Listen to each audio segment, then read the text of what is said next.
go ahead and give it a shot.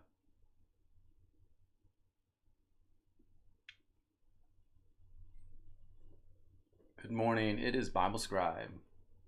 Happy Sunday morning, guys. Let's see if we get some viewers on here. While we're waiting, I will continue reading, working on something I've been working on here.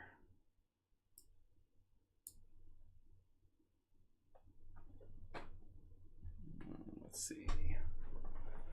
Fix my setup here today. I didn't prepare very well.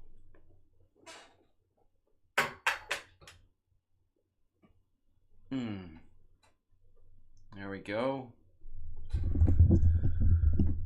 Whew. So I'm not sure how many people are going to be on right now, but I'll go ahead and tell this story. It's interesting. I had an opportunity to help somebody today, and so I went out and ran an errand this morning. Good morning, Come Alive. It's good to see you. Thank you for joining. I went out and ran this errand this morning, and on the way back, I stopped at this stoplight, and there was a lady sitting in the middle on the median, between the lanes of traffic, with a sign, right? And this location is one where there's always somebody down there, and they have either a quippy saying or something funny, like, or I need money or whatever it is, and they're always asking for money, right? So I didn't think much of this lady, but so I just pulled up as normal, kind of, like normal, you just kind of avoid eye contact. But then I looked over and I looked at her and I said, good morning. I had my window open. I said, good morning. Good morning, Squiffy Bear. Sorry, guys, that I'm late. So I saw this lady, and I saw her bags. She had 2 suitcases with her. She had clothes on that were, they didn't look dirty necessarily, but out of style, kind of like Goodwill types of clothes. And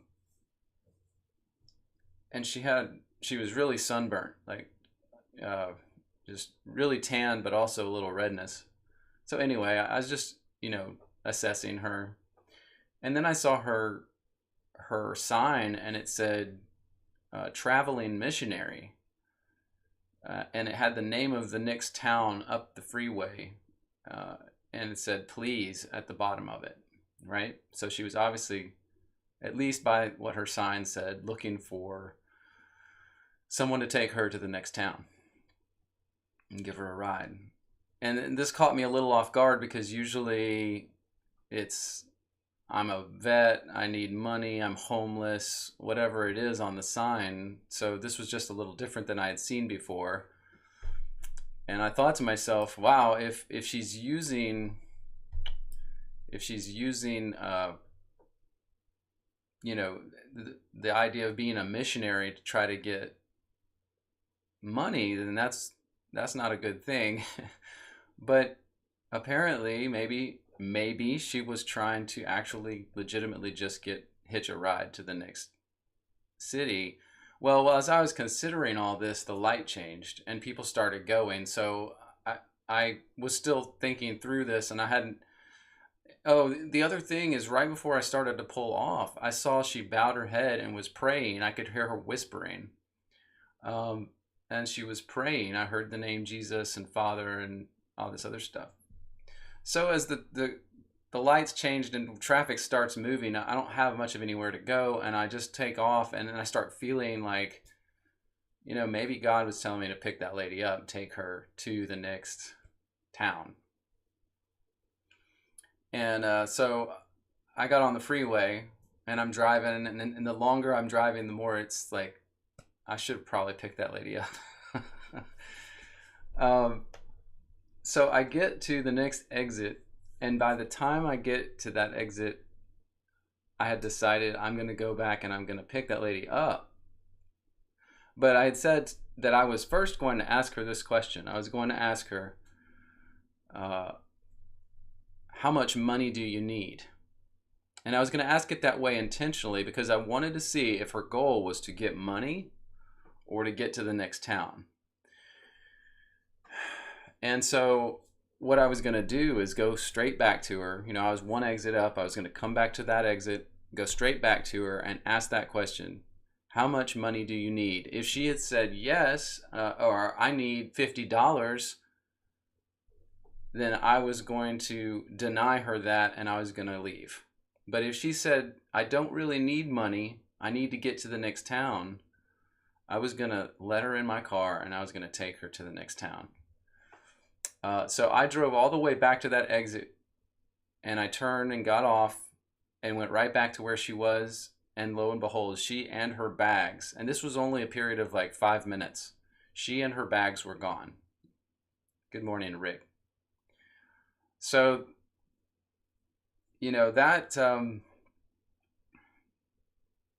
it's one of those times where you wonder if you just did the wrong thing. Like you just didn't, you know, I'm assuming she probably got a ride. There are tons of people going through that intersection. So I'm assuming she got a ride to the next town.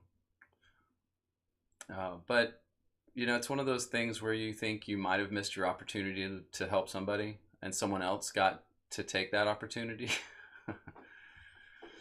So it just made me think really hard this morning and, you know, consider that type of thing. Sorry, trying to fix my setup here.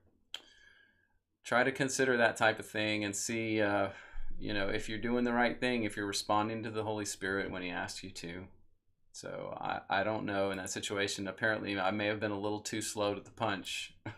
A little too slow. But I had a good intention. It just might have been a little too late. Well, you guys that are getting on here, go ahead and let me know in the chat what type of topics you want to discuss, and I can bring up anything. I was glad to be able to get that. I was glad to be able to get that other video out this week, the Are Ye Gods video. I did that shotgun, and I did it for, you've probably seen in the chat if you've been on here consistently, Jeriel. He asked me particularly about, that question in John 10:34 about Jesus saying, "Are ye are gods," according to Psalm 82, and so I was really excited. I just thought he asked me, you know, on a message, and I thought, wow, that's a lot for one message. So I told him, you know, briefly what I thought it meant and that I would probably do a video on it. Well, I did. It took me about 4 hours or a couple hours or 3 hours or something to get that video done on that passage. I think it was a good video. I think it was a neat passage that I really hadn't taken time to teach on before. But, you know, I hope you saw that video. You guys saw that. But it's amazing what some of the things you realize Christ said when he was on earth that point to exactly who and what he is and what he was here for. But, you know, we get it a little muddled in our English translations, and because of modern teaching also, it gets confusing. So I was really glad to be able to do that video. I'm trying to get my hang on one second here. Got problems.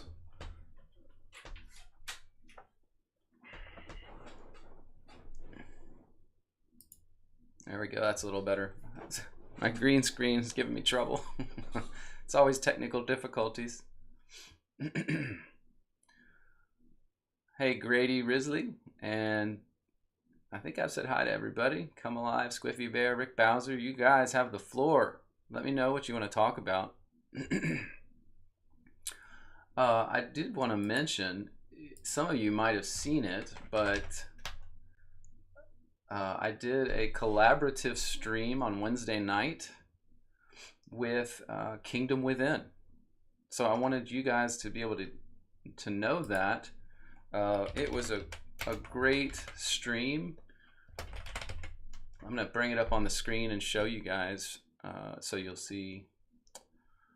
Let's see here, Firefox.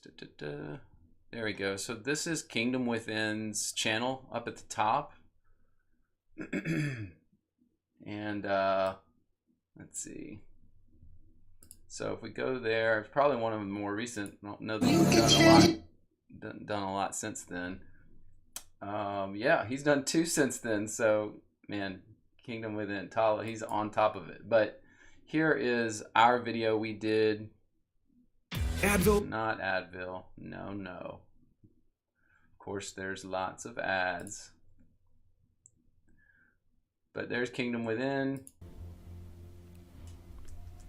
And I get on there with him and we do the topic. But man, he did something with me, helped me learn it. So we did the topic together of universal salvation. And we jumped through, we watch a video that's a popular video online, like these 5 reasons universal salvation is true. Of course, we try to debunk that in the video, in the stream. But it was just a really fun time. I enjoyed so much being on with Kingdom and having that time together. We're probably definitely going to do that again in the future. So I just wanted you guys to know that we had done that. And because he's been on these live streams before. So really happy to be able to connect with other Christians and do this kind of stuff. Come Alive, you got the replay. Good, good, good. Yeah, he's a good guy. I sure enjoyed that a lot. Squiffy Bear, you say, do I think Christian nationalism is biblical? It's a good one.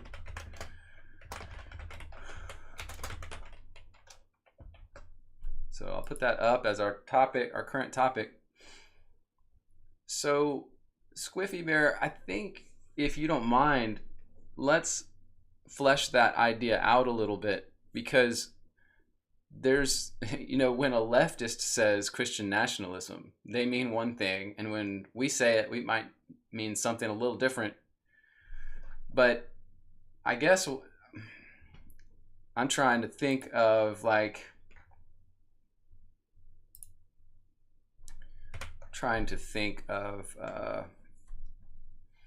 all the things that means. So I'm trying to get my screen set too, so I can do, I want to share and type some things out for you guys. Let's see here.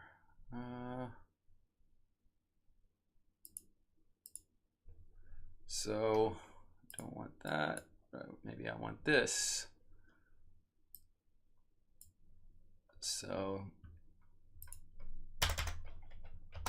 Christian nationalism. I'm going to change my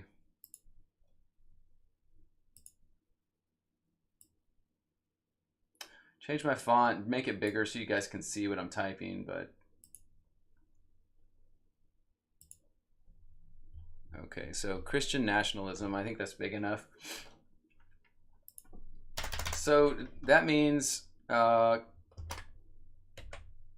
Christianity, right? You know, I mean, Christian nationalists is what we're describing. So one, they're Christian. 2, a Christian nationalist, what would, I think, most likely,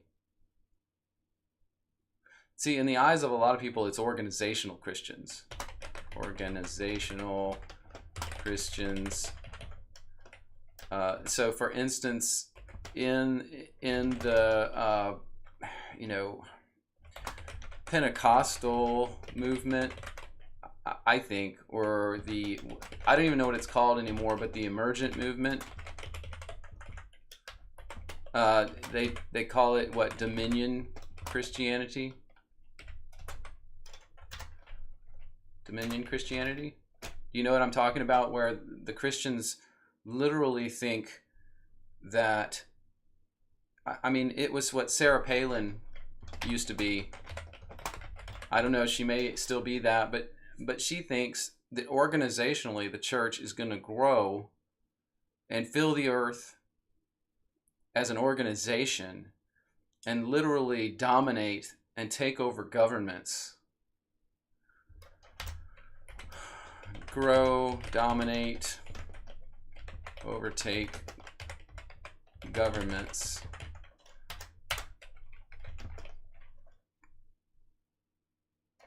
I mean, some leftists would say that Christian nationalists are Nazis,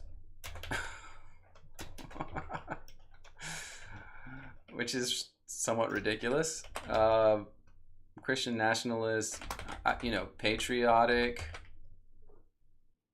You know, there's a lot to talk about here. It gets hairy, and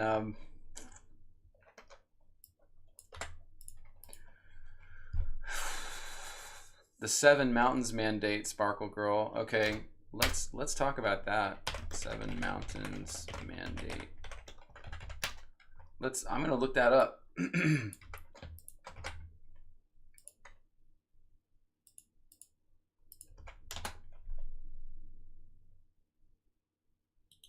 Wikipedia, always there for us. It's always there for us. 7 Mountains Mandate, 7M, or 7 Mountains Dominionism, is a conservative Christian movement within Pentecostal evangelical Christianity. Yes, yes.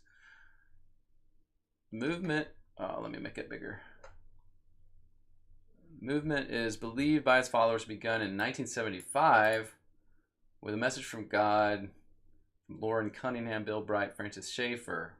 Francis Schaeffer. Man, I like that guy. Offering them to invade the 7 spheres of society. The idea was not seriously considered until 2000 during a meeting between Cunningham and Lance Wallnau. The movement became to prominence after 2013 publication of Wallnau and Bill Johnson's Invading Babylon, the 7 Mountain Mandate. I don't know this book, so I'm going to have to find this book and probably find a way to read it. Hello, Katie Turner. Thank you for joining. 7 Mountain Mandate. The movement generally supportive of the presidency of Donald Trump. Oh, let's put that. Donald Trump. MAGA supporters. Of which I am one, just so you know. You know, I don't dress up in red, white, and blue every day and go out and yell at people, but I do support the movement. Presidency of Donald Trump, with member Paula White becoming the president's spiritual advisor. I remember this. Oh my goodness. There is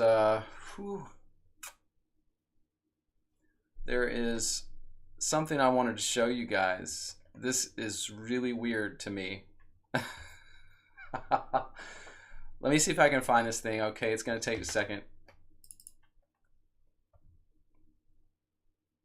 I'm revealing my location to the CIA right now. I hope they don't find me. Okay, there we go. I'm sorry, guys. I'm looking for something. Oh, I'm looking for something that Sarah Palin did. Sarah Palin search. And it was recent. It wasn't a long time ago. This was very recent.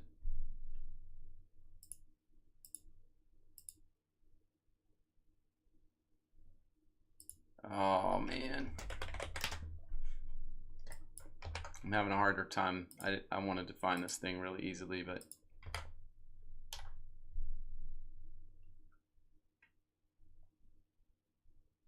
I don't think I'm going to find it. Well, so let me just tell you guys about it. I don't want to waste the time if I can't find the stuff. So this video that I had found was Sarah Palin and one of the other Pentecostal leaders, and it was recent, and it was done in a very political, press-oriented format, They were in this room, and inside the room was a jail cell.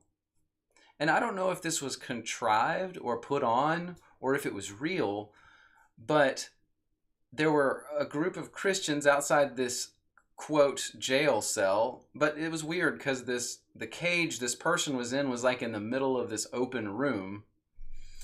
And Sarah Palin got inside the cage with this guy who was purported to be a prisoner, and she was kneeling at his feet praying with him. And on the outside, this man who seemed to be some sort of Pentecostal leader was yelling the Lord's Prayer with all the people following, along and saying the Lord's Prayer. But it was the oddest thing. It was almost like it was done as a press conference, and the press was all over it, and they were like, look at Sarah Palin and the far right conservative Christians. They're so weird, these white nationalists or whatever they are. It was very odd. I really want to find this thing. It's really bugging me. I mean, because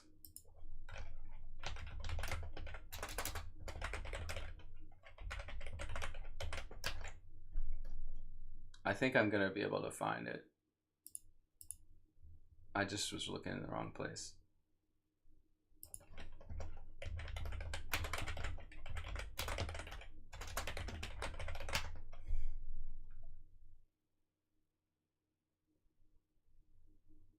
I swear, the internet, you can't find anything on the internet these days.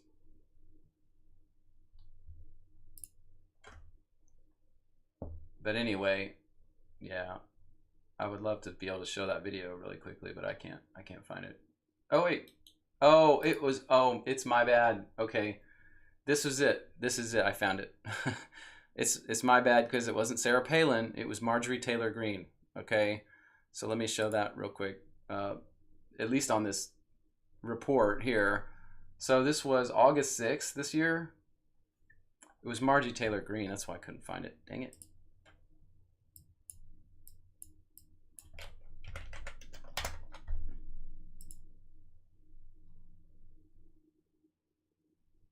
Yeah. So no thanks. Don't sign me up. At CPAC. Oh, that makes it so much easier. But she prayed over a convicted Capitol rioter who spent a day crying in a mock prison cell at CPAC. So it was fake. It was all faked. But okay, this is Brandon Straka. I didn't realize who all these people were, but he wears prisoner clothes. It's a play they put on. And she prays for him in there as if that somehow is affecting or is for the January 6th prisoners. This is just the weirdest thing that I've ever seen, because they were acting serious. Like outside, of course, they have cameras all over it. There was this other guy yelling the Lord's Prayer while people were all yelling too. And it was just, I mean, you're welcome to go find and watch the video. It's out there somewhere. I just didn't grab it, but I'm just telling you, this is weird stuff. So I don't know if this is to be like assumed this is real and that this is the movement, or I don't know. Maybe the movement is co-opted by some. I wouldn't be surprised if the CIA is already inside this nationalist movement, the Christian national movement, the Dominionist movement. I think they've been in our churches for a while, honestly. So for them to be pushing the whole Christian organizational conglomerate in the United States towards a far, just extreme right, in your face, doing mock prayers type thing, that to me is almost sacrilegious anyway. I don't know why we would have to put on a show like this, right? If this was legitimate, why didn't they go to the streets outside the prison and pray? I don't understand what this does. This to me is a show. And although Brandon Straka has done a lot of good for moving people from the far left to the right, this is weird. This is weird stuff, guys. This was at CPAC. So anyway, this is what I was talking about. Anyway, on this topic though, still it's like number 3, the Nazis part. The Nazis part, I think, is just a joke. This is just what people say who don't like any conservatives or Christians. They're Nazis, okay? Nazis is the default just get out of jail card. We throw that at anybody that we don't like, and it immediately makes them sound really bad. And there's a whole nother discussion we can have. Well, we actually might not be able to have it because of YouTube about Nazis, but that's for another day. Then racists, these divisions they make, the divisions they make are a leverage of control. So yeah, they know nobody's racist on this side. They know we're not racist. On the conservative side, I'm not saying I'm a quote Christian nationalist, whatever that means. They're starting to make it mean something, right? When I'm not sure anybody knows what it means, and that's why they're going to try to define it. So they're going to define it as all these things and then call us that. So anyway, patriotic, there is literally nothing wrong with being patriotic. We should be patriotic as long as it's for the right ideals, the right things. I'm patriotic in the sense that I believe in the ideals of America, the good things that it was built to be and built to do by the good people. Because there were some people, even in the founding of America, that were literally intending for it to be the beginning of the New World Order. So when America was founded, you had Masons, some of whom, like George Washington, were not necessarily that bad of people, but you had some that were like Benjamin Franklin, Francis Bacon, all on board with America is the new home of Osiris and it is the new world.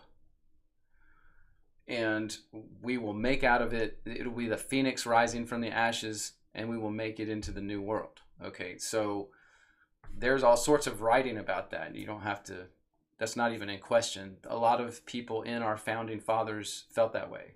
But a lot of people, as part of the founding fathers, were good people and wanted America to be a great thing and a place of freedom. And in that sense, I am 100% patriotic about that.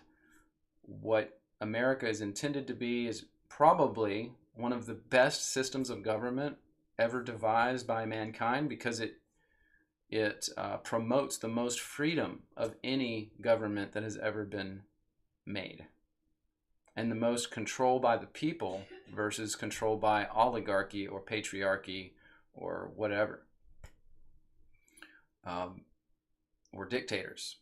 So yes, I am patriotic in that sense. I am patriotic for America being what the best it can be, and I will stand for that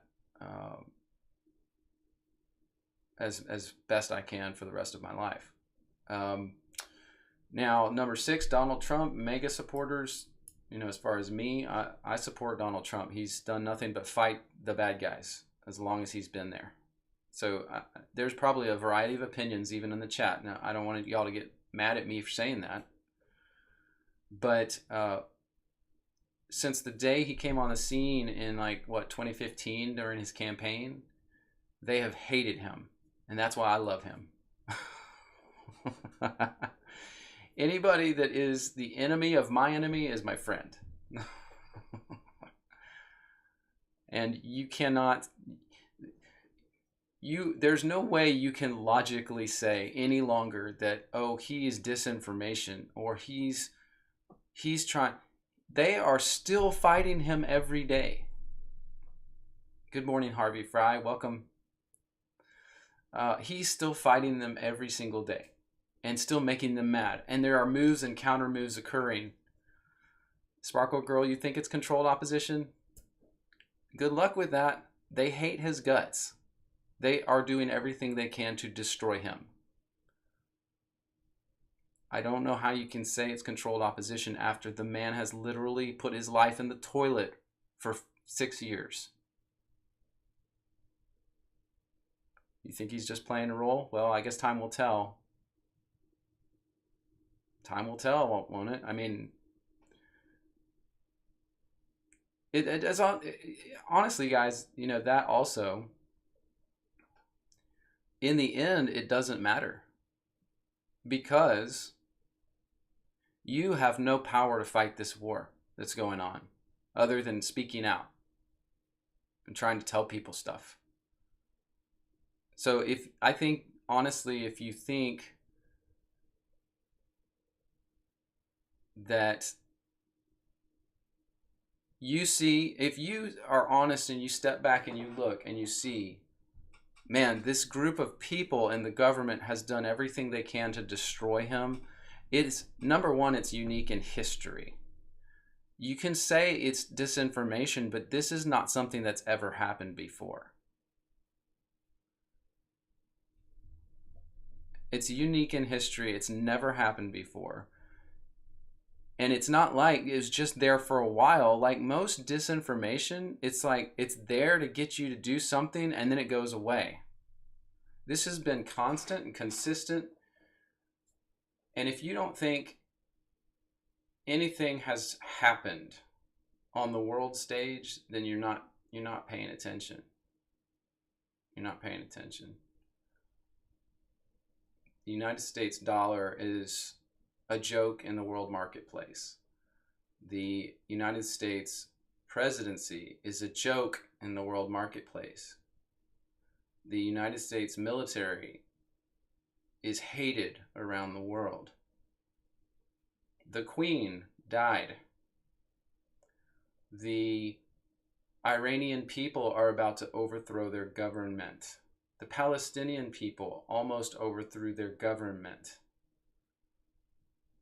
The Norwegian farmers have just about overthrown their government. If you think nothing's happening, you're not paying any attention. How many more countries do I need to go? The Italians just overwhelmingly voted for the conservative candidate who is going to build their country back up. And the other candidate is going out saying, I'm going to get you guys. We have levers of control. You'll regret voting this person in. Well, right, the globalists are losing, but you can't say Donald Trump's a globalist. You literally can't say that. And neither is Putin. I mean, you're not paying attention to what's happening, the alliances that are being formed around the world. I mean, let's just be real about it. You think what Putin's doing is wrong? Do you think he's in the wrong? Ukraine is the most corrupt country that there has ever been. If you don't know the history of the last decade with Ukraine, then you don't know that the CIA has been in there and has ousted leaders and put their own government in place, and that's what Zelensky is.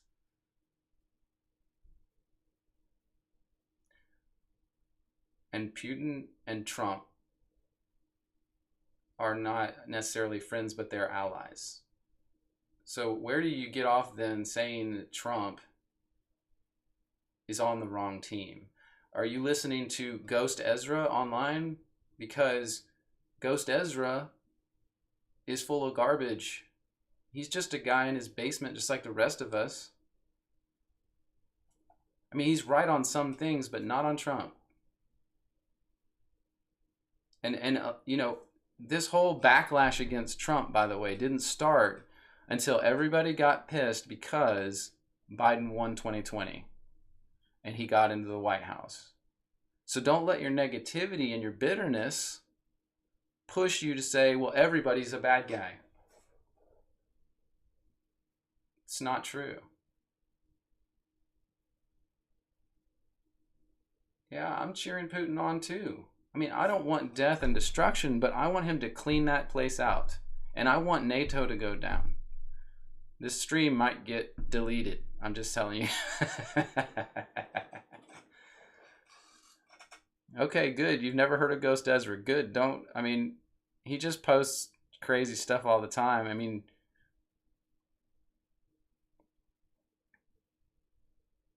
anyway, he's on Telegram. Sparkle Girl, you say, ugh, it's the false light movement. It's forming the harlot that rides the beast. I'm praying for eyes to be opened. I don't know what you mean by that. I don't really know what that means, I guess. I'm not trying to be mean. I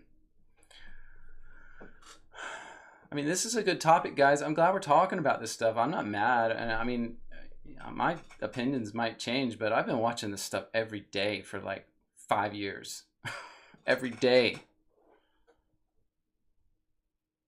Vox Days, a blog, is extremely insightful on this subject. Okay, well noted. Check out Alexandra. Are you talking, Rick Bowser, about probably Alexandra? An inconvenient history, an inconvenient reality, and the root of all evil? Yeah. I mean, she's a nice girl. She's pretty good. I agree with everything she says, but I mean, she has very interesting videos. She definitely hits a lot of interesting points that help you do your own research, right? To me. Yeah. It's good to be passionate. Well, I'm passionate, but I mean, Squiffy Bear, honestly, I look at this stuff all the time. Like, to a point where I think it's probably unhealthy for me. I mean, I do study the scripture stuff, and I'm all in that, and God had kind of made me study that for about 4 years or so. But honestly, since our government has been taken over by foreign occupants, foreign invaders and spies, I've been watching many channels of information for every day, almost all day long, for years now. Because just like I said, I am a patriot, and I am working towards this being resolved and fixed. But it seems like the only way this can happen is for our country to go through tough times.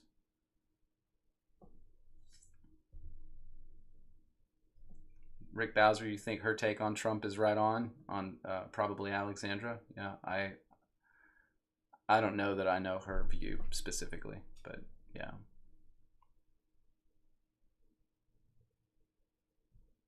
I mean, I've done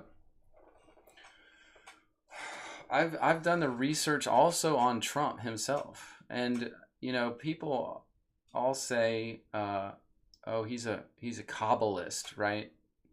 Well, he did mention in one of his own books that he had a Kabbalah teacher, and Ivana Trump has been seen wearing the red bracelet string, which is a Kabbalistic string for, like, I think it's demonic protection or something.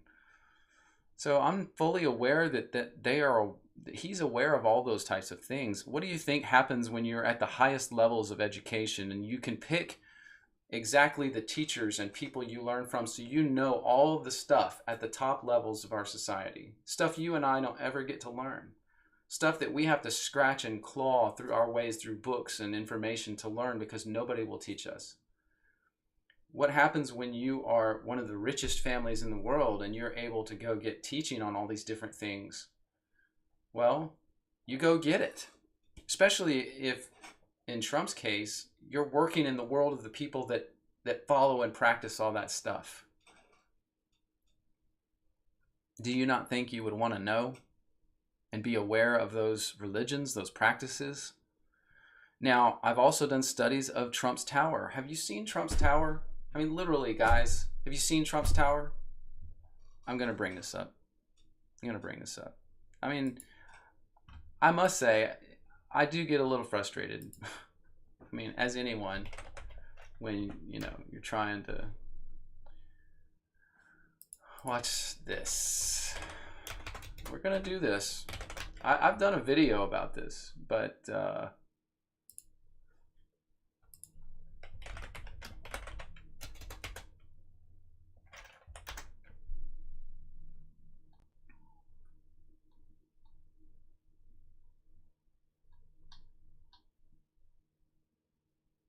How do I explain his stance on the vaccines? We'll talk about that in a second.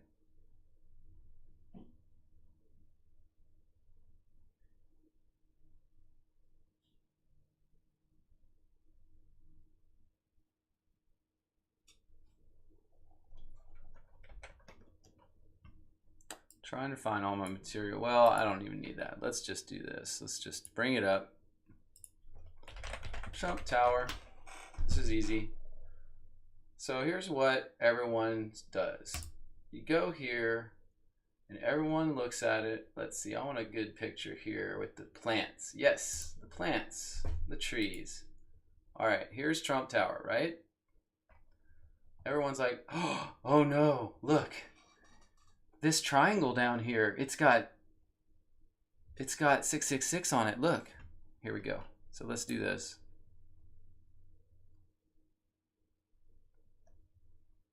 I'm getting my marker up here so I can mark this. We got to be specific here.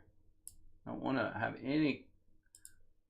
So I'm going to mark on this right now. 1, 2, 3, 4, 5, 6. Oh no, that's a 6. 2, 3, 4, 5, 6. Oh my goodness, 6, 2, 3, 4, 5, 6. Oh, you can't see that. Hold on. I gotta get my stuff in order here. Okay, do you see how I marked that up? There's literally of these little, divots, and the way he designed this building, there's 6 across each side of the triangle. 6, 6, 6, right? Okay, everyone freaks out. They're like, oh my gosh, it's 6, 6, 6. It is, but do you think has any esoterist or Satanist or Kabbalist ever put their triangle upside down? Think about it. What does this look like? It's the 666 triangle inverted, and the way he designed the building, it looks like it's streaming to the ground to crash. This is not him supporting the globalist agenda. I mean, do you get this? I'm probably going to lose half my viewers in this stream. I mean, that's fine. It doesn't concern me. I'm convinced of the things I'm convinced of. But this is Trump saying to these globalists when he built this tower. I can't remember. It was in the early 90s, I think. I'm bringing you crashing down. I'm bringing you to the ground. I mean, that's literally what he's saying with his symbolism. You got to read the symbolism the way that they do it.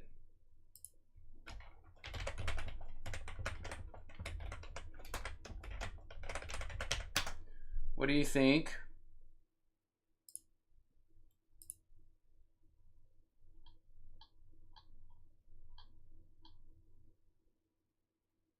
Let's see. I gotta find the.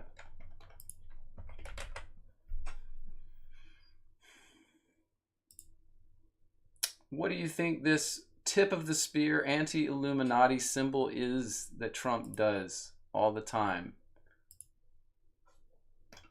Why do you think he does this symbol? And no, this is not the feminine, as some people try to make this, they try to say this is the feminine, like, vaginal symbol for the goddess Ishtar or something stupid like that. No, that's not what this is. And not only has Trump been seen doing this, Princess Diana has been seen doing this. And she was killed right after she started supporting the Palestinians in Israel. And then JFK Jr. has been seen doing this. I mean, you guys, I just, when you put 2 and 2 together, you don't see other globalists doing this. No, they don't do it. Now, I can't say I fully understand where Trump has come from. I do know that he has helped take down mafia. He has helped take down evil groups in the past. And I'm just saying, it's like you can decide to hate this man and think that he is some kind of controlled disinformation. But when they are doing everything they can every day to destroy his life, you need to figure out what the sides are, is what I think. You need to really figure out which sides on who's on what side and who's fighting who. That's the biggest thing you can do to see who's on the right side and who's on the wrong side. Now, let's go back to this topic. This is an important one, and I'm not sure I'm going to have the answer to this. Why does Trump support? And I'm going to put it this way. Well, let's see if we make it. Let's see if we get banned for this. Let's see if we get banned for this. This will be good. Oh, heaven's sake, guys. You're killing me.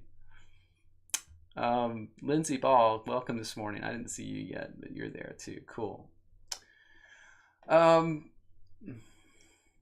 And Lindsay, because you just mentioned Space Force, I'll at least just say this.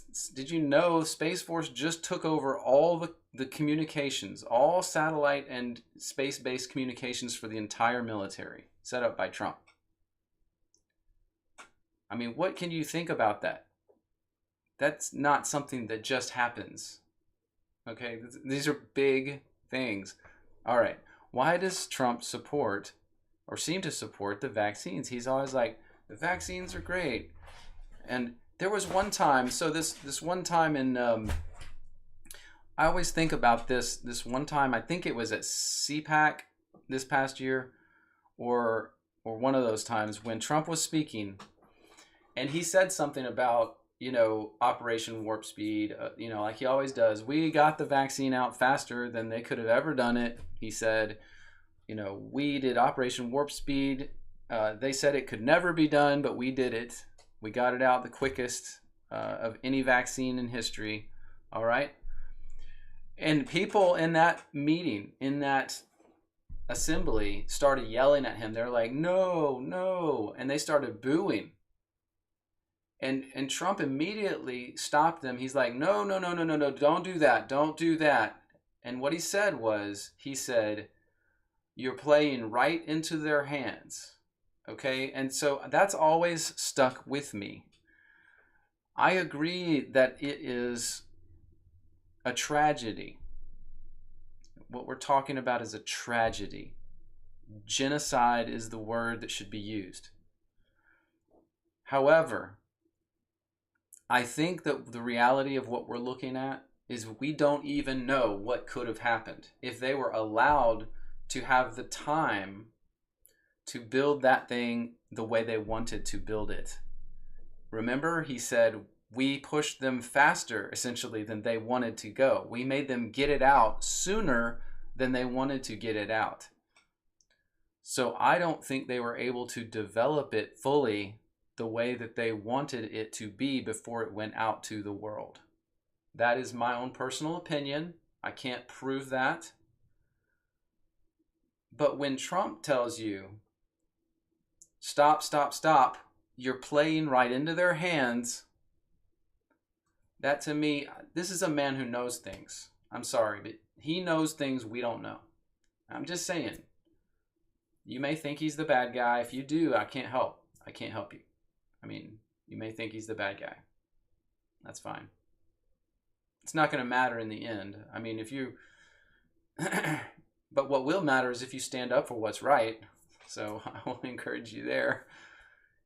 I think Trump is there not for guys like you. I think Trump is out there doing what he's doing again and again and again. I even see people online saying, I can't listen to Trump anymore. He says the same thing every time. He's doing that for a reason. It's to get some of the normies past the point of blindness, past the point of complacency with what's going on.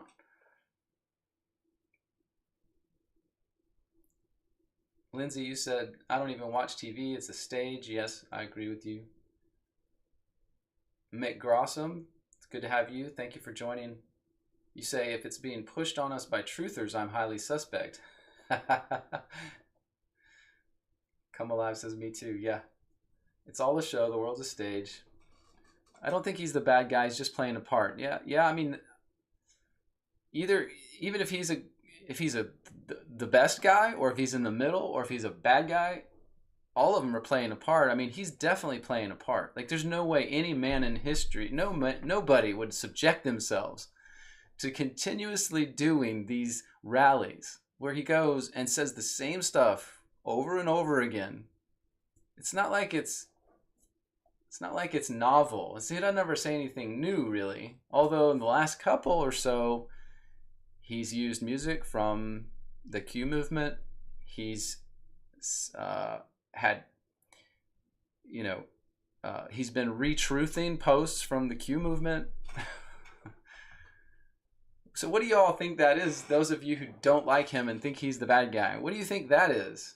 You think that's all part of it? It's just all bad? You guys, we wouldn't even be here if it wasn't for the Q movement.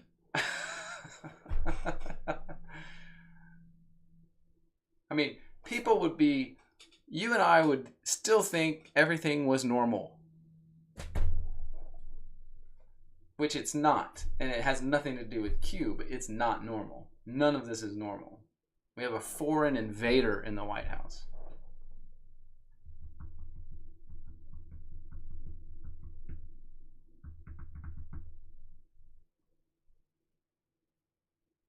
Come Alive, you say you never believed Q? You don't have to believe Q. Q didn't ask you to believe anything. I mean, I'm not trying to be mean, but all he did was put out information. You don't have to agree with any of it. He posted 4,000 or so posts over a period of 4 years or 3 years. And you just, oh, I never believed him. Never believed it. You don't have to. It doesn't matter what you believe. It's there. And half the stuff he said, I can verify. He didn't make predictions that didn't come true. Think about it. He didn't make predictions. Everything he said that was related to timing was encoded. He wasn't predicting anything. All the people that have made the predictions and then failed are people on the side, like armchair quarterbacks trying to figure stuff out. They don't know anything. He did not give us dates and specifics. He was trying to help you see so that you didn't go crazy when you see our country falling apart. I'm not mad, Come Alive, but these points are important. I mean, it's almost like, it's funny to me, like we still have hundreds of thousands of people that need to wake up to some of the things going on. Just think about just the point of, are the vaccines good for you or not? We have tons of people that need to wake up still, and the people who are awake, it makes me a little angry that we're going to the far other side and saying that all the good guys are bad guys. I mean, why don't we just all give up if that's the case? So we should all just go home and forget about it all. I mean, why fight for America? Why fight for anything if there's no good guys? You can't change it if there's no good guys. Do you understand that? You have no power to change any of it if there's no good guys. We have no power. Even with our Second Amendment rights, we have no power. Zero. We don't have that power anymore. We lost it.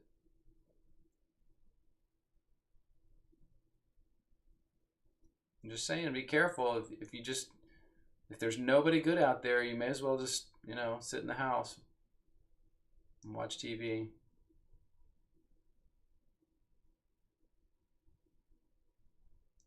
We can change our communities. You can, until the federal government, who's corrupt and controlled by foreign nationals, till they come there with the UN and guns, and they force you and pull you out of your homes and kill you and your families. You can change your communities. Do you realize what we have lost here in this country? Do you realize what we've lost? Yeah, Chad Gamber, we really don't have power when the leaders do stuff nobody approves of. You are right. You are right. So that's why you better pray that Q's real, and you better pray that Trump's real, or you do not have a prayer in this world. You do not have a prayer. You better have somebody who's good out there. You better pray hard. I mean, there's some FBI whistleblowers coming out now, but they have no justice system to rely on. We got to be honest here, guys. I mean, you're totally right. Some of y'all are totally on it. We don't have any power. The only power I see that we do have, well, God definitely has all the power. He does. That's why prayer is important. But one power I see that we do as a people have, and that is our voices and information. That's one thing they haven't been able to stamp out completely, is information and our voices. So in a 21st century war, information is key, right? It's an information war. If they lose control over the people groups that they need control over, you know, you can read in anything you want here. Latinos, blacks, any of them, blah, blah, blah. Well, Squiffy Barry, that's what I'm saying. That's what I'm talking about. We do have that power to affect people. If we can force them to lose control over the information and the belief systems of people, then that will come around. We will win.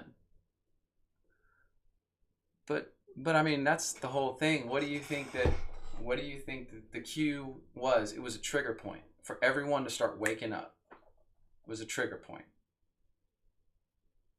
They weren't predicting things. I mean, they were saying things that they thought were going to happen. I mean, he was definitely posting things, but he encoded it all. It wasn't for us to rely on dates and stuff like that. It was just to wake us up. Like someone coming out of the top level military community saying, yes, the world leaders are pedophiles. Yes, they are trafficking children all over the world. Yes, there are underground bases. Well, we knew there were anyway. You can find that stuff in military paperwork. There are underground bases. You name it. All these different things. People woke up. Do you know, as soon as that stuff started happening, the French people protested in their streets for almost a year every day. You can't look back on that stuff and say that shouldn't have happened. It's a psyop. That's bad. Do you think that's bad that the French people protested Macron and their evil government for over a year in the streets every day? Yeah, come alive. I don't know anything more about Christian nationalists, really. I don't. If you have a comment about Christian nationalists, I don't know much about them. I don't know who people are talking about when they say that. We went over the points of, what I think they are, but I don't know that it's me. It might be me. You guys are great. I get riled up, but it's okay if y'all don't agree. But I have to be passionate about what I do believe. And I think that the things that we're seeing around the world show us that things are going to change and are changing. It's just, yes, Squiffy Bear, the yellow jackets always had my backing. Yellow vests, yeah. Come alive. I don't know anything, brother.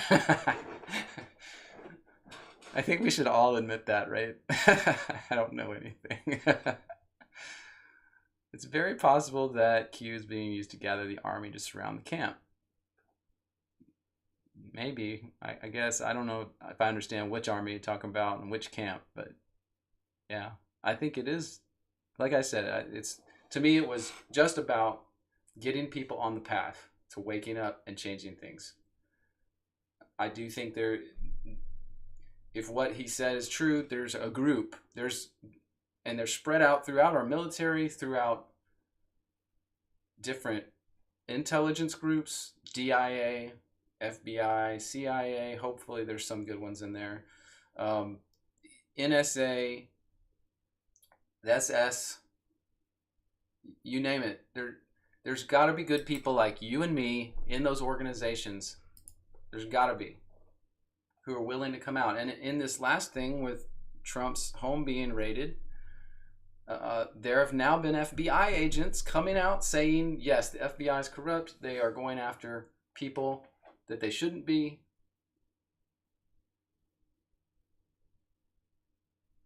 There are good people in those organizations. It's just a matter of them also waking up and being willing to come forward at the risk of their jobs and their livelihoods to do it. I mean, I'm risking here right now doing this online. If they don't like what I say, I guess they can come raid my house. I mean, I don't know. I don't know if I'm big enough potatoes for them to care about, but it's easier for them to just ban me off YouTube, right? So, whatever. Kind of, I guess today I'm not in the mood to care. So, anyway, I guess let's go on to unless you guys got more we can talk about. We can go to a different topic or whatever. Or we can end it. I mean, so the reality is I kind of took time this morning and I went and I was out, and then I had that run-in with the lady that I spoke of earlier in the stream. If you didn't hear me tell that story about the lady the missionary lady, then you can watch it back or another time. But I got started late, and so I think what I'll probably do for today is, unless you guys get a topic in the next minute or two here, maybe we'll cut it because it's getting after 11 o'clock here. And I like that you guys are talking with each other too. I mean, this is as much about you guys interacting as it is me. I just like being a part of this. Robert Carter, so enraged by the evil, self-protection is less important. Yes, I agree. Through the northern lights, sun, moon, and stars, and prophecy. Yeah, did you guys, I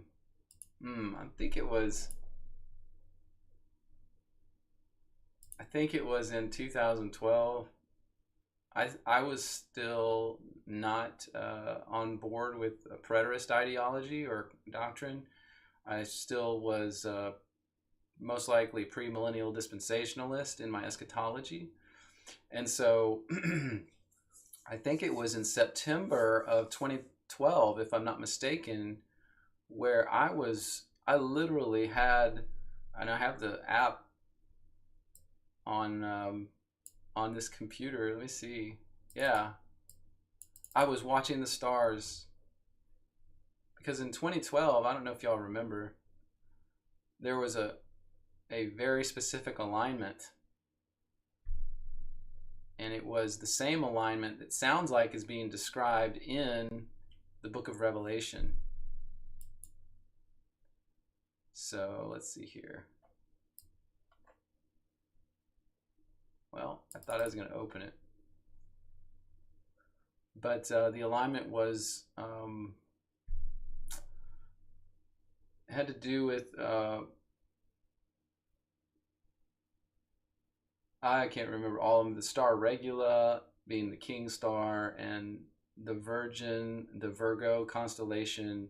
The moon was at her feet, just like in Revelation. I think it's chapter, I want to say 9, Revelation 9. Talks about all that, and it seemed to line up perfectly with the constellation or alignment of those planets and constellations that was the same as in like the time when Christ was born. Okay, and so I was in 2012 all about that. I was using the Stellarium application to look the stars alignment up and working with that, and I was so excited in September, was it September 12th, I think, maybe, of 2012, and or September 11th or something like that, and I just thought, Jesus was coming back probably or something that day. I thought it was going to be super significant, but it came and went. I have a friend that's still a dispensationalist, and he tells me, I think that's when you turned to preterism because you're so mad that Jesus didn't come back when that happened. And I was like, well, it didn't really happen like that. It was a few years later when I started studying the first century and stuff like that. But yeah, I don't know. September of 2012 and that star and Virgo alignment was pretty impressive in the sky, I must say. It was amazing. And, you know, it could be that, you know, that because the year 2012 was still significant in respect to timelines and the changing of history towards a direction for God, it could be that it was significant in that way. And that's why those stars aligned that way.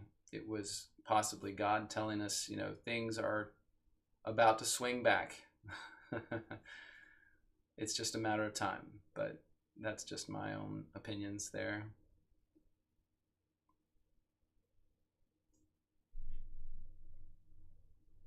Bonlu Fry, thank you for joining, by the way. You say no one can be in the White House as our leader unless God puts him there. God has a plan, he will carry it through, and I am so glad God is in control. Thank you for saying that. I agree. It's just hard right now, isn't it? Because it seems so out of control, more so than at any time in my life, you know. So we need to double down on prayer. We need to double down on caring for those around us, as I think Squiffy Bear, you said, or Katie, it was one of you two, and you know, loving each other, doing good things, and speaking the truth. You know, not being afraid to talk about what's going on. Saying the word vaccine if we want to, or saying the word Nazi or nationalist, or what's some other dangerous words? FBI, CIA. You don't want to say those too loud. We should be able to talk about any of it.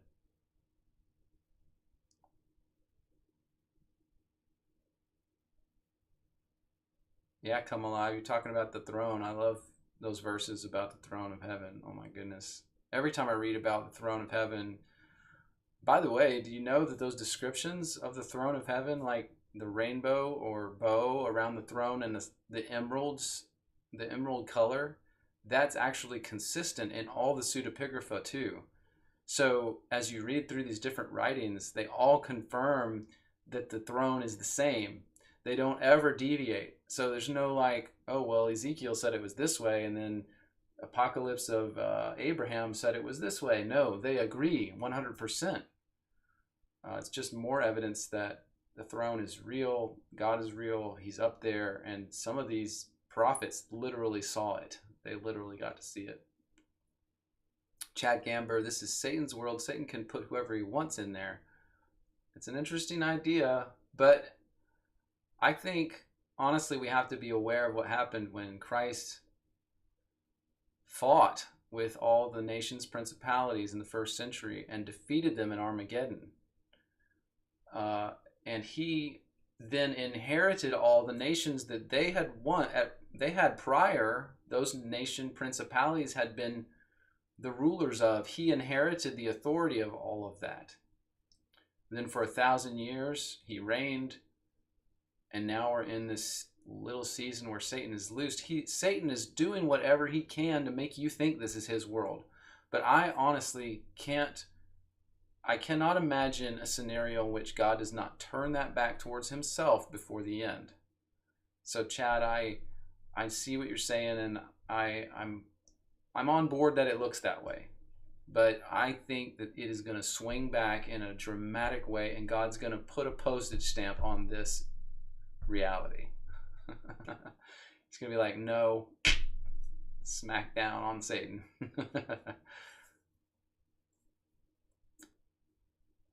Can you do a full preterist debunk video? Ooh, that's interesting. Full preterist debunk. Some say New Jerusalem is here and is invisible. It's here and it's invisible. What good is it if it's invisible? I mean, I don't mean to make fun, but yeah, like amillennialism, isn't it? that way. It's the New Jerusalem is your heart, and Christ lives in it, in your heart. That's amillennialism. Isn't that what they say?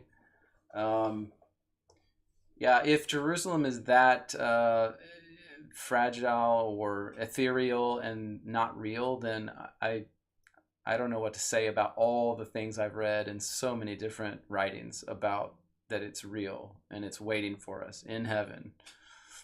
And when John said, I saw the New Jerusalem coming down out of heaven, he did not say, I saw it land on earth, or that Jesus set up shop on earth.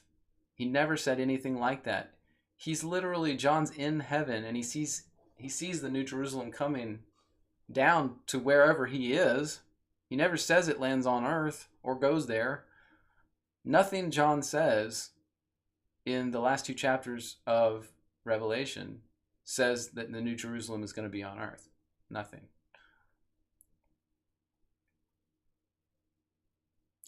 Yeah, McGrossum, Christ consciousness is a trigger word for this ex-New Ager. Well, I'm glad you came out of it. That's awesome. But yeah, Christ consciousness. No, there's no Christ consciousness. Either you follow Christ or you don't. It's your consciousness. You willingly follow him. He doesn't inhabit you. You don't have a Christ consciousness in you. You are a being that God created to be a ruler, to have a will and a power of its own. And he wanted you to choose to always follow after him. You don't need a Christ consciousness to do things. He wants you to just choose to do what he wants. Choose to be with him. Choose to be his son. Christ was always pointing us to the Father. He never pointed us to himself saying, you need to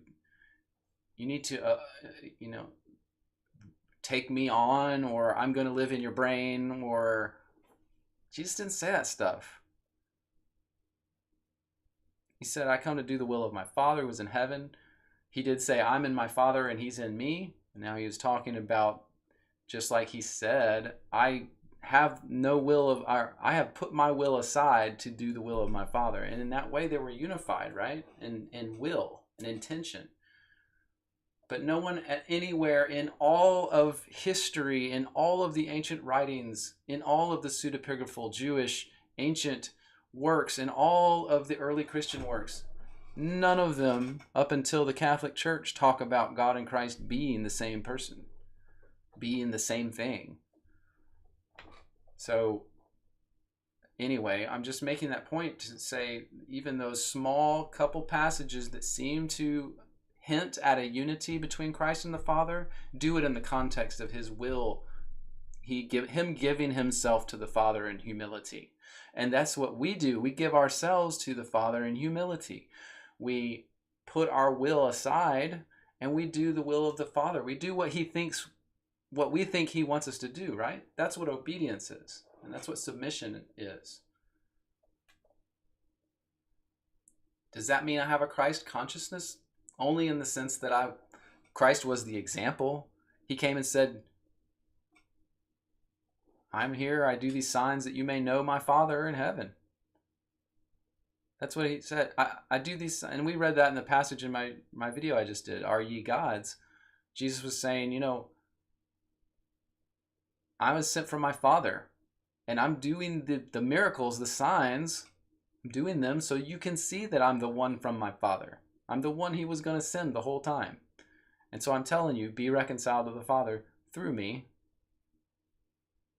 So, yeah, there's no Christ consciousness that we have other than we learn about him.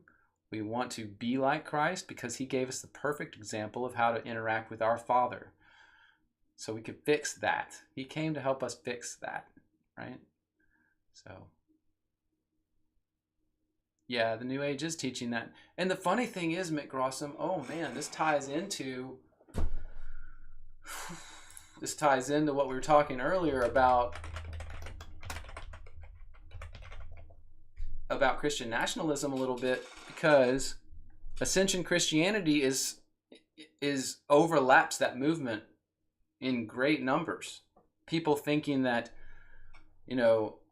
if such and such happens and so does this and these people do this and these countries do this, then we're all going to ascend to a higher level of consciousness, right, McRossum?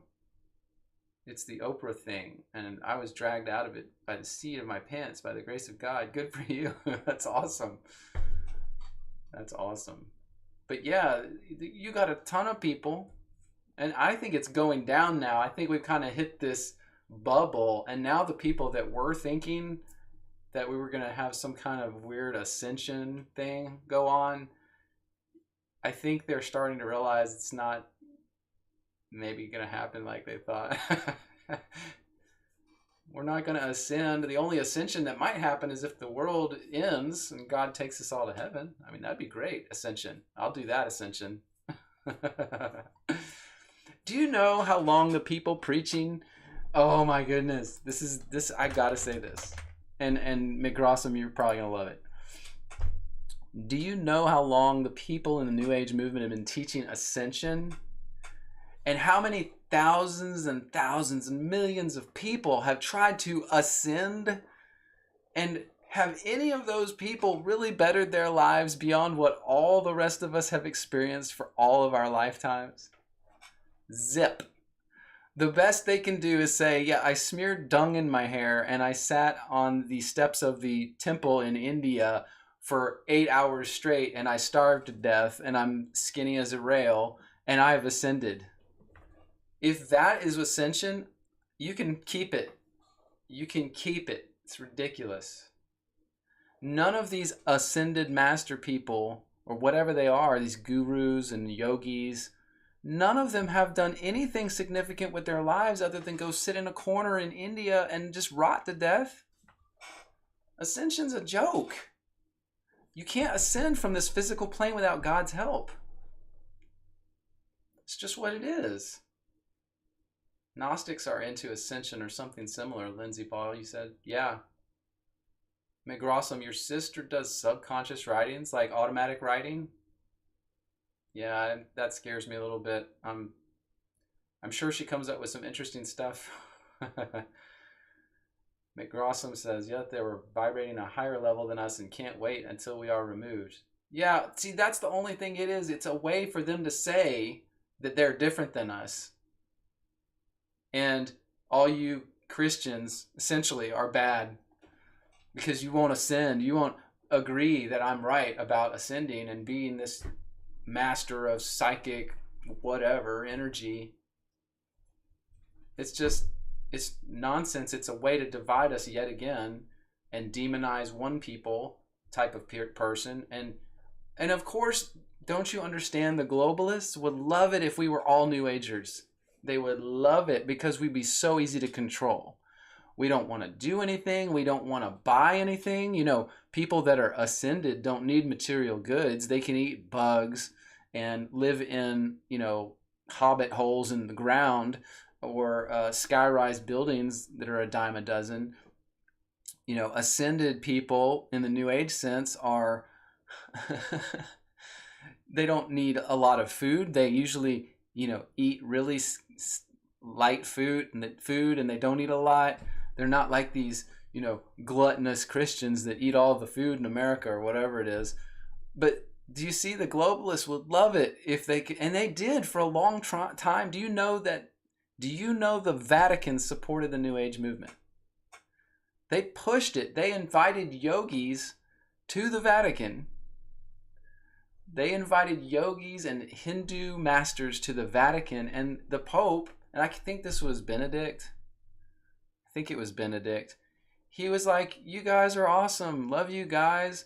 The Catholic Church loves this religion that's totally anti-God and anti-Bible and anti-Christ. I mean, where's the beef, New Agers? Where's the beef? Chrislam, yep. He said he did that. That was the other day, right? I don't know if he said that word or a word like that, but Pope Francis was all giddy about Islam and how wonderful it was. Do you know that for the first few hundred years of Islam, all they did was kill and rape people? Sounds like a great religion. Convert or we kill you and rape your wife. You must convert, I swear. If you convert, you get your virgins, but only in heaven. Do you see how ludicrous this stuff is? Catholicism created Islam. I wonder, honestly, Come Alive, that's a good point. I do wonder about that. I can't find, there's probably some information out there on that, but I haven't yet found good information about that is evidence for me that literally the Catholic Church created Islam. But that wouldn't surprise me. Yeah, it wouldn't surprise me at all. So anyway, Robert Carter, you say about the Jesuits? Maybe. They did a lot of terrible things. It's amazing the Jesuits' involvement also in astronomy, because they are part of what started moving us towards the globe model. They, what's that movie that is really good and it's not a Christian movie? It's all about that time period, though. It talks about it, at least, touches on it, where the Jesuits started getting and working with Galileo and Copernicus and get in the middle of all that. And then, do you know one of the papers that one of them, it was at Copernicus, that moved the entire world towards a globe model of astronomy? Was one of the papers was published after, I think it was Copernicus, after he died. Well, does that make sense to you? I mean, nobody publishes a book or paper after they're dead. But that's exactly what happened with Copernicus, and I think it was where he talks about the Earth not being the center of the cosmos, where it had always been that before in all ancient beliefs. I'm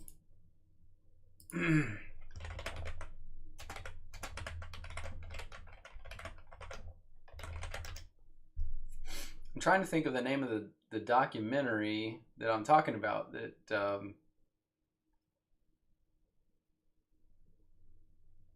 the documentary that talks about the stationary Earth and makes a case for that in the modern time. Do you guys remember what the name of that documentary is? It's a really good documentary, really good.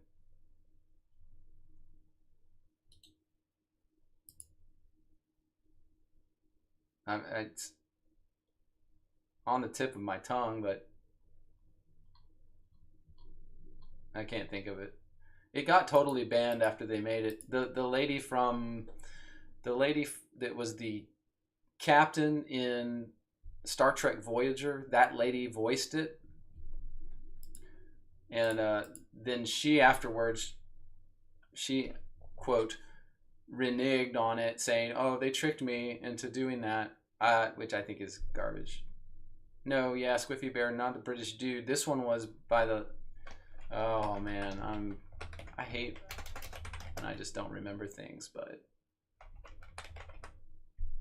Star Trek Voyager.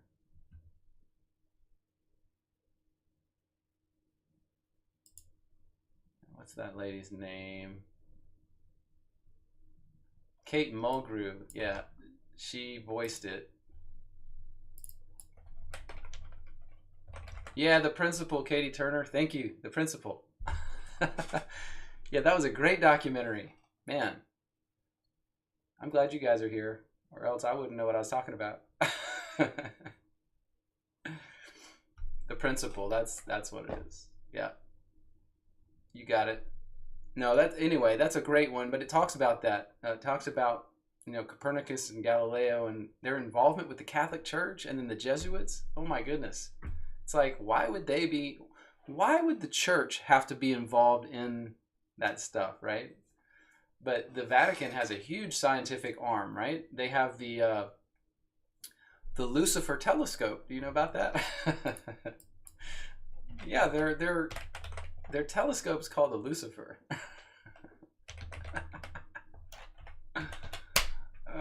goodness. You can't make stuff up, guys. It's just crazy. It's just crazy. Yeah, here's the Lucifer telescope.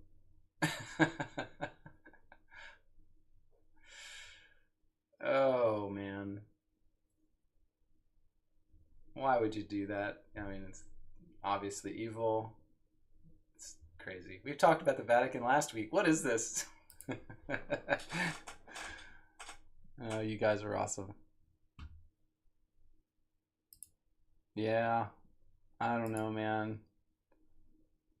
Like y'all were saying, some of y'all were saying before, it's sure is a dark world right now, right? It's just crazy. All the things that we are putting up with,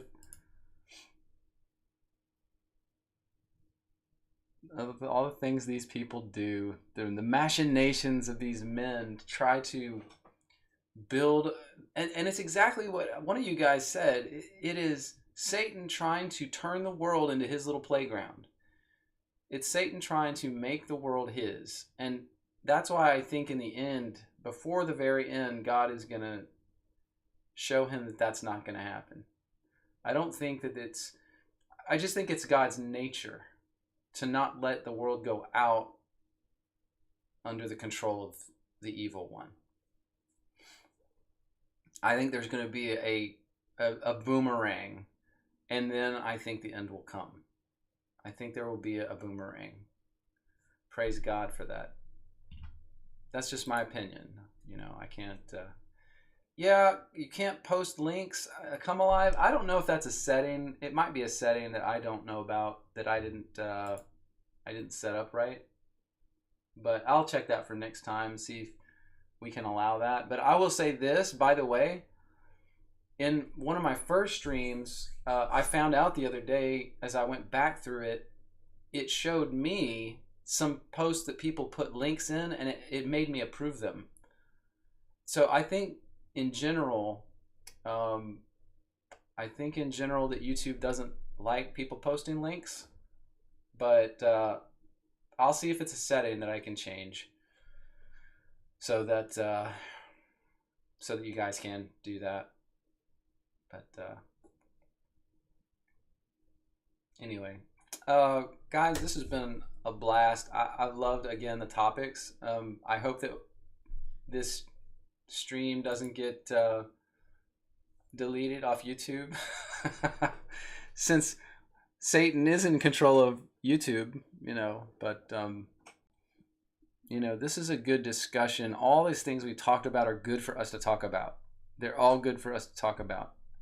And so I hope they don't delete this. I hope that people can come to this video and see smart individuals discussing something back and forth, and hopefully helping us all understand a little better. We've done some good topics. We did Christian nationalism, Trump and his support of the vaccines. We did Ascension Christianity and New Age teaching, and scattered a few other things through there. This has been a great morning meeting, and I'm sorry again that it was late. I will do my best next week to get it scheduled ahead of time better, and like I did the previous week, and make sure that we're all on the same time frame every week. So thank you so much, guys, for your time, your care, consideration, and your participation in the chat and in this discussion we're having back and forth. Again, I just love being with like-minded people in so many ways. Whether we have differences of opinion in the things that matter, we are on the same page. We're moving towards God, and that's what I care about the most. That's why I care about you guys. And I'm glad to see that I can tell some of you care about each other in the chat. That's gold.